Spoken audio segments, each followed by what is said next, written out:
Hey everyone, I'm Clayfact, and Merry Christmas to you all. Today we are going to make a walrus.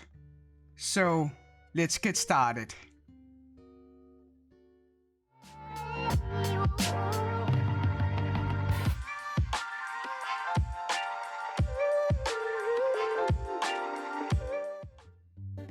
Now I will admit, this time it is sort of a quick and dirty sculpture, so to speak. And the reason for that is that here in Denmark we are celebrating Christmas the 24th. So I didn't see any reason to make a video because I didn't think any of you was going to see it. But then Mr. Clayfact came and told me that most of you is holding it the 25th, not the 24th. And I want to be there while you're killing time waiting for Christmas. So that's what we're doing. You've seen me make the armature, and here I'm just smoothing the clay all around to make the walrus. I know that right now it just looked like a lump of clay, but trust me, it's going to get a lot better. Like so. And here we have our base. And here you see me painting the eyes, so they are dry and ready for when I move on to the face. But first, we gotta do the tail. By the way, fun walrus fact, did you know they can weigh up to 1,000 kilos? And be 3.6 meters long? So it's a chunky fella we are going to make today. Or rather, a madame. I think I call her Maika. It seems to be a good walrus name. Now I made the tail by taking 5 small clay thingies, press them together before I mush the bottom and then mush it onto her bottom, so to speak. And here you see me moving on to the head, placing the eyes. Now you're probably wondering, Clayfact, why in the world will you make a walrus? And I have a reason, and while I'm defining the face, I will tell you why. You see, a few years ago I saw a documentary about walruses and how they kept falling off the cliffs because there was no place for them, the ice were melting. So they were simply too fat to survive. And me being also overweight, I could relate. I mean, it's not easy being overweight. And these guys smell and are a bit aggressive too. So it's not good advertisement. Seals are getting all the shine, let me tell you. They are cuter, they are clever enough not to flop off cliffs, and have those big round eyes, so I can see the appeal, but not here on this channel. No, here we are for the walruses. And I don't know how, I don't know if we should buy them a gym membership or place some mattresses under the cliff so they don't fall to their death. Or maybe we just need to take a little better care of our planet. I mean, I know these guys are smelly, chunky, and a bit aggressive. But as you can see through my sculpture, they are sort of cute, and they also have a place here. Being chunky or not?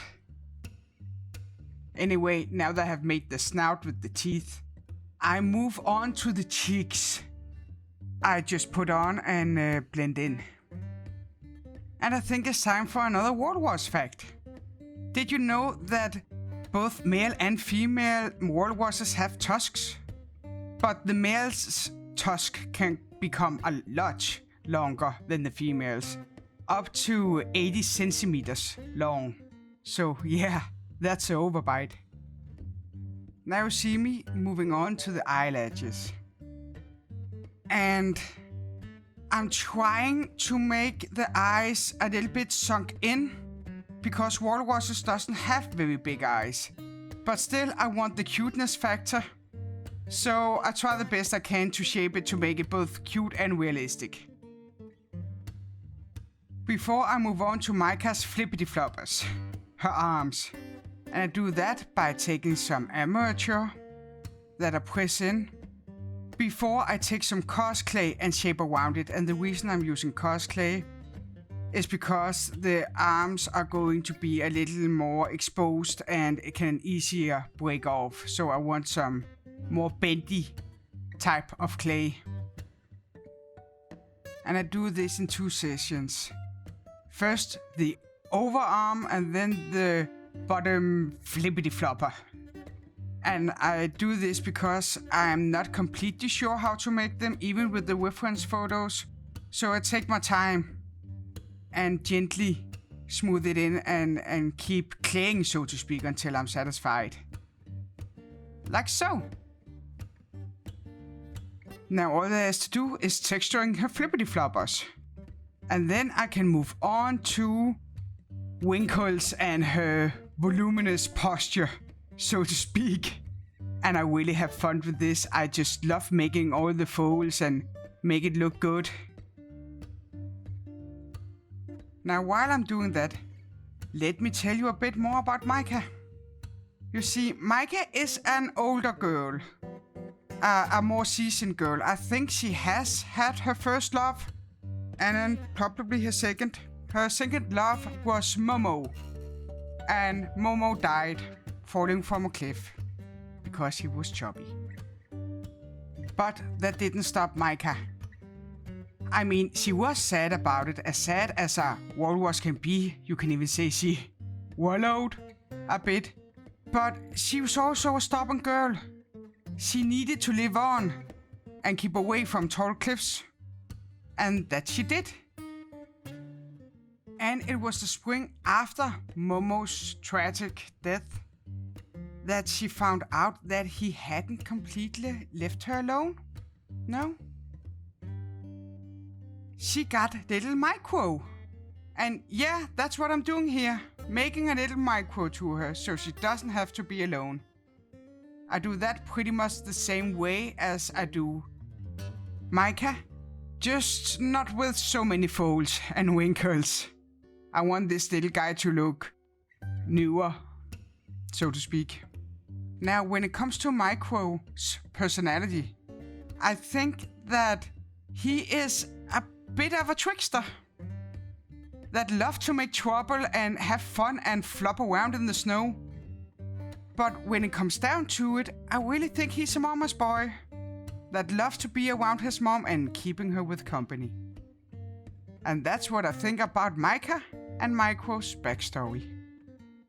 Now you see me pressing in the cheeks, giving him a more round and baby-like face before I put on some eyelids.